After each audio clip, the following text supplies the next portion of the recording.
केंद्रीय बजट में उत्तर प्रदेश से जुड़ी घोषणाओं पर विशेष ध्यान दिया गया है। बजट में राज्य को कई बड़ी सौगातें दी गई हैं। केंद्रीय करों में उत्तर प्रदेश की हिस्सेदारी बढ़ाई गई है। दिल्ली वाराणसी और Mumbai Varanasi high speed corridor, Varanasi Delhi high speed rail और ring road hybrid rail corridor को मंजूरी मिली है।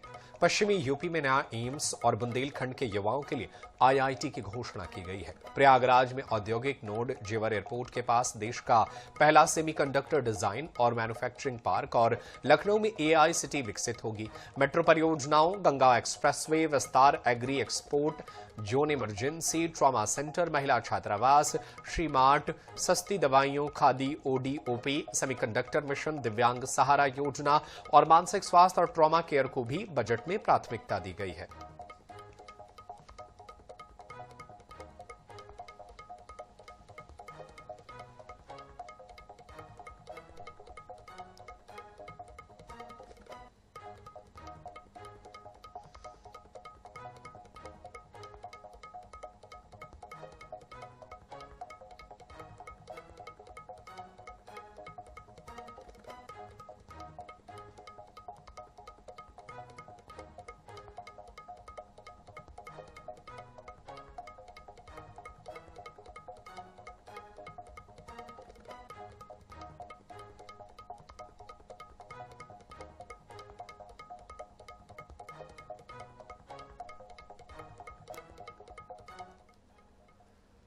लखनऊ के संत रविदास मठ परिसर में सदगुरु रविदास की जयंती श्रद्धा और सम्मान के साथ मनाई गई।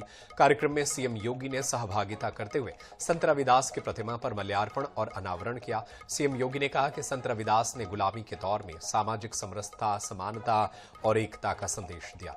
उन्होंने 12 जातियों के शिष्य बनाकर भेदभाव को समाप्त करने का मार्ग दिखाया। इसके अलावा सीएम योगी ने कहा कि संत रविदास की प्रेरणा से समाज एक भारत श्रेष्ठ भारत के संकल्प की दिशा में आगे बढ़ रहा है।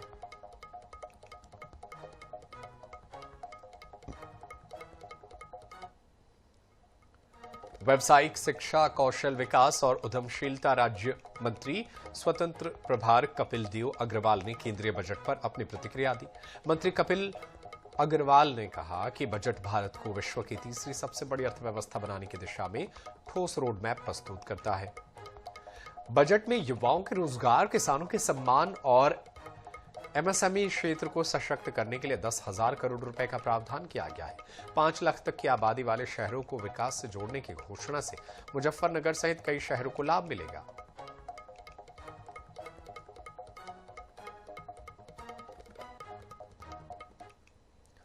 व्यावसायिक शिक्षा, कौशल विकास और उद्यमशीलता राज्य मंत्री स्वतंत्र प्रभार कपिल देव अग्रवाल ने केंद्रीय बजट पर अपनी प्रतिक्रिया दी। मंत्री कपिल देव अग्रवाल ने कहा कि ये बजट भारत को विश्व की तीसरी सबसे बड़ी अर्थव्यवस्था बनाने की दिशा में ठोस रोड मैप प्रस्तुत करता है।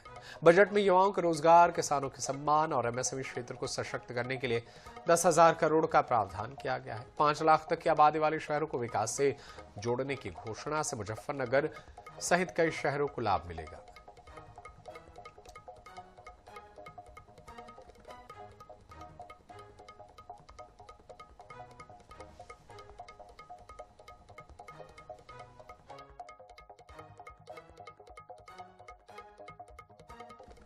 कानपुर देहात में केंद्रीय बजट पेश होने के बाद उत्साह का माहौल देखने को मिला। भाजपा जिला कार्यालय में कार्यकर्ताओं ने बजट को लेकर खुशियां मनाई। इस मौके पर राज्य मंत्री प्रतिभा शुक्ला ने बड़ा बयान देते हुए कहा कि केंद्रीय वित्त मंत्री निर्मला सीतारमण द्वारा प्रस्तुत बजट पूरी तरह जनता के हित में है।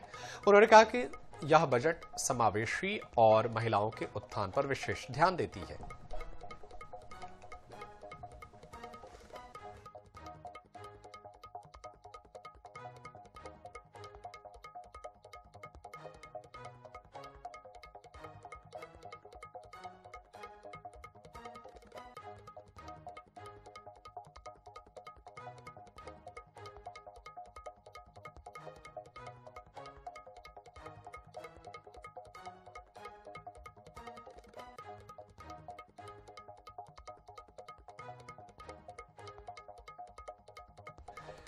लखनऊ में शनिवार को बॉलीवुड अभिनेता गोविंदा ने मुख्यमंत्री योगी आदित्यनाथ से उनके सरकारी आवास पर मुलाकात की।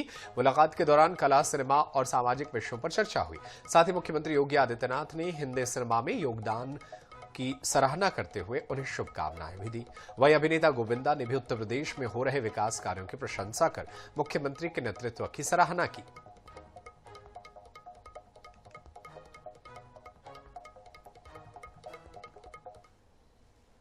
अंबेडकर नगर के भिवाना थाना क्षेत्र के पूर्वांचल एक्सप्रेसवे पर बड़ा हादसा हो गया।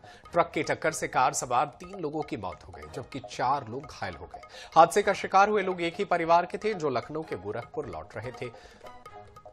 वहीं मौके पर पहुंची पुलिस ने शव को कब्जे में लेकर पोस्टमार्टम के लिए भेज दिया है।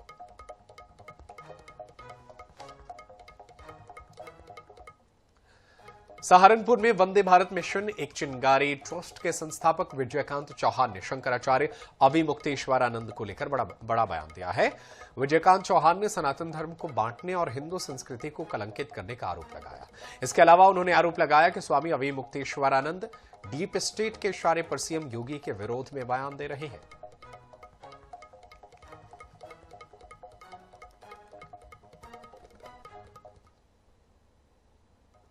भारतीय किसान यूनियन के राष्ट्रीय प्रवक्ता चौधरी राकेश टिकैत ने आम बजट पर अपनी प्रतिक्रिया दी।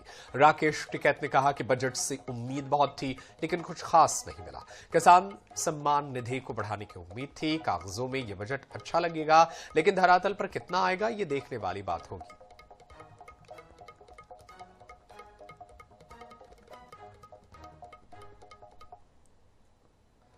फर्रुखाबाद के पांचाल घाट गंगा तट पर आयोजित मेला श्री राम नगरिया में श्रद्धालुओं का जनसैलाब उमड़ पड़ा। रविवार सुबह 3 बजे से गंगा स्नान शुरू हो गया और सुबह 10 बजे तक करीब 1 लाख श्रद्धालुओं ने मां भागीरथी के पावन जल में डुबकी लगाई। श्रद्धालुओं ने सत्यनारायण कथा, यज्ञ भंडारे, मुंडन संस्कार और कन्या भोज का आयोजन किया। कल्पवासियों के साथ साथ साधु संतों और दूर दराज से आए श्रद्धालु शामिल हुए। वहीं सुरक्षा के मद्देनजर गंगा घाटों पर पुलिस बल, वॉच टावर, नावों और लाउड स्पीकर से निगरानी की गई।